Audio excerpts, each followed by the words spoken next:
Hey, can you pass me that green book? Oh, sure. This one? No, the other one.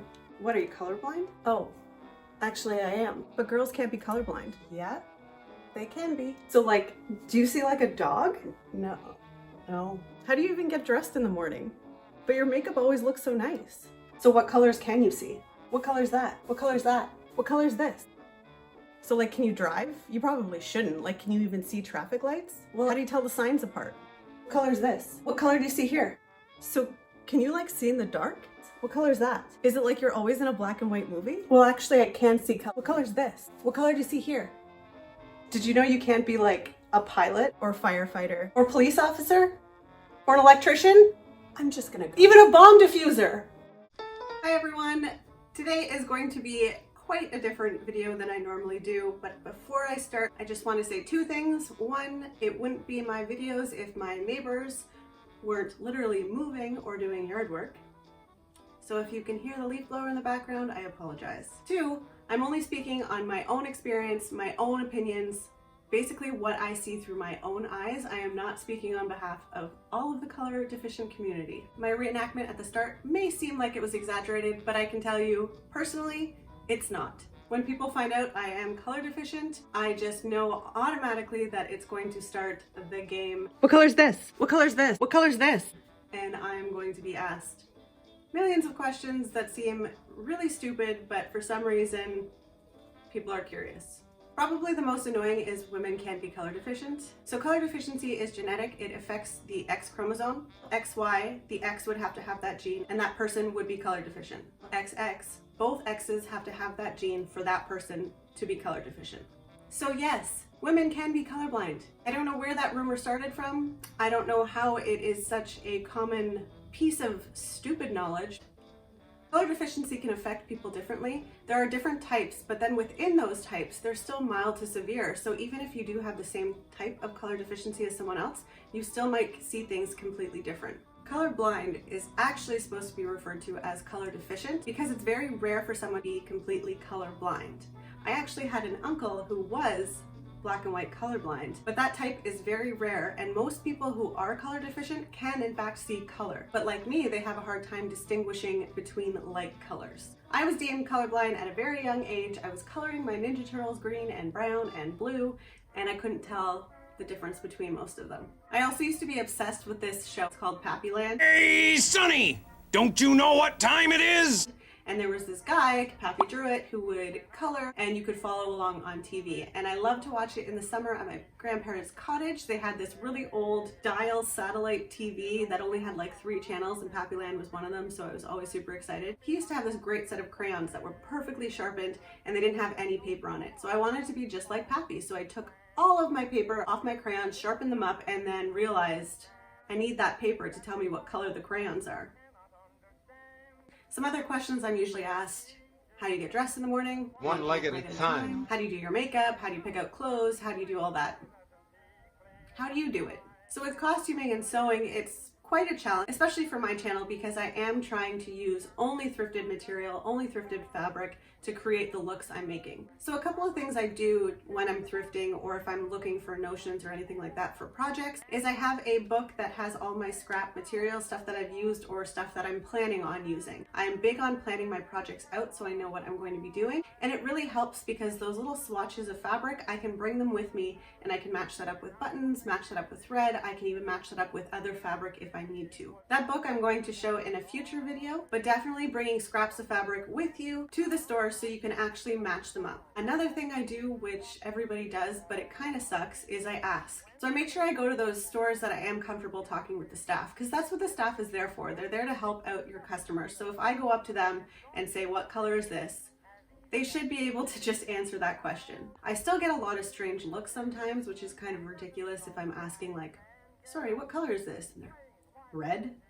Which gives you anxiety because those looks really are annoying and kind of hurtful because you do feel dumb. But I want the fabric, so I'm going to ask the question. So I've just learned to phrase it differently. Instead of just asking, excuse me, what color is this? I end up having to say, excuse me, I'm colorblind. Could you tell me what color this is? It definitely changes the looks. Sometimes you get pity and more questions, but a lot of the times people just tell you what color it is. Another thing I do is I have a very small kind of color capsule that I use. I have a lot of greens, a lot of browns, a lot of neutral colors, which is funny because those are the colors I have the hardest time with. And even though for the most part I just buy dresses, I also buy solid shirts or solid pants, I don't really have anything that's a mix and match.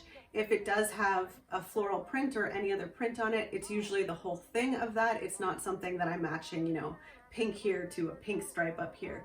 That's not something I'm able to do. And it's also not something I go and look for now because I'm so used to not having stuff like that that I just don't even notice it anymore. But when I am at a department store, after I've tried on a few items, and if there's something that I'm really concerned about and I don't know what color it is, I end up just looking up on their website to see if I can find that item of clothing. And a lot of times they might have the color there, but a lot of times they don't, which I'll talk about in a second. So there was a funny story about a green coat that I have. There was only one left. I tried it on, fit me perfectly. I absolutely loved it. And I thought it was green. So I went over to a corner of a store and I looked it up, and on the website it was listed there as blue, and there was no other color options for that jacket. So then I had to decide if I wanted a blue coat or not. I ended up buying it anyways. I brought it home only to be told that it is most definitely green. So that kind of goes into web accessibility. It has gotten a lot more okay in the last few years. It's not great, but it's definitely better. As I mentioned before, I don't really shop very often online for fabrics because I do try to thrift everything. But one website that I have looked up is fabrics.com, and I have to say they're actually really accessible for color deficiency. You can go in and you can shop by color. This green floral pattern. And then if I go down into the description, it actually says colors include navy, shades of green, pink, blue, yellow, and white. Was that so hard? And it's very rare to find a website that actually goes that in detail with their fabrics. I'll look up a local fabric store, sort by, see, it doesn't even have color. What's another big fabric name? I've never been to a Joann's, but I will one day. Filter, sort, color, brown, I think that's brown. That's the other thing about this is you could see the color circles, but underneath it, it doesn't list what color it is. So I can only assume what I picked was brown, but I don't. That could have been purple. I have no idea. So Joann's isn't too bad. Whenever you hover over it, will actually tell you, you know, what color. But here's an example of something I freaking hate. What the heck is radiance? What color is radiance? And then there's other colors like cinnabar, celadon, cerulean, vermilion, pewter, fuchsia, periwinkle. What the is periwinkle? I don't understand why colors have to have such weird descriptors. I understand that you have to have variations of colors and you can't just call something like light yellow, yellow, green, green, because that wouldn't make sense to people, which is another reason I wanted to make this video. If you've watched any of my fabric hauls, my color descriptors are very basic. Shade of browny taupe kind of color. Dusty blue. Rusty kind of brown with the black. It's like a burgundy maroon type dark red, but that's just what I know. The other question I get quite often is how do you do your makeup? Again, I do very simple makeup. Let's just go to Kylie Jenner because why not? What's her thing called? Kylie Lip? Kylie Cosmetics. Good to know. So with her filters, you can go through pink, red, berry, nude, brown, orange, purple, green, blue, black, glitter, gold, which is really great. Pink, and holy crap. See, all of these look basically the same to me. Say No More, Party Girl, same freaking color. Wow, Say No More is a neon pink. You know what? It's pretty cool that on the website it's actually described in something that I can understand. And let's just compare it with like a Revlon drugstore kind of brand. Wow. Wow. Okay. Color stay, sure. It doesn't tell me what color I'm clicking on. And under the description, it just says how creamy and smooth it is, but it has no color descriptives. Didn't think we'd be here. Never knew I'd be a Kylie fan just that quickly. The other thing that works really well for me, and I know it's not the case for everyone, but I have a very good memory. I can remember things probably too well. So when I buy something and I find out what color it is, I commit that to my memory. But there are a few different ways that you can do that if you're not sure. One is keeping a record or a diary of things that you buy, and you can just put the color with that. Every article of clothing usually has a tag on it, so you can write the color right onto the tag. My uncle, who was black and white colorblind, his wife used to do that. She would write on his shirts or pants what color they were, and then whenever she would hang the clothes, she would actually put outfits together so he was just able to grab it that way. Or there's apps now where you can have a closet app and you can actually take pictures of your clothes and put in the color of what they are there. How I store my fabric, if I am confused about a certain color, I usually, once I find it out, I'll write it on a little piece of paper and I pin it directly to the fabric, and then it just stays there until I use it again. The other thing, obviously, is just great family and friends. I've had some annoying or bad friends over the years who think it's funny to tell me a certain thing is a certain color, and then I find out